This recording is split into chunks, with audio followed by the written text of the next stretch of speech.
추운 벌기고 평산이 사는 월와이는 온통 산르간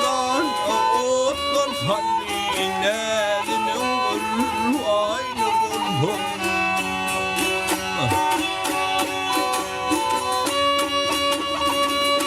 어디 나에는 가는 비면 세임에 세대는 비면 내 제약하얀 비면 그는 걸 아이는 ülkemin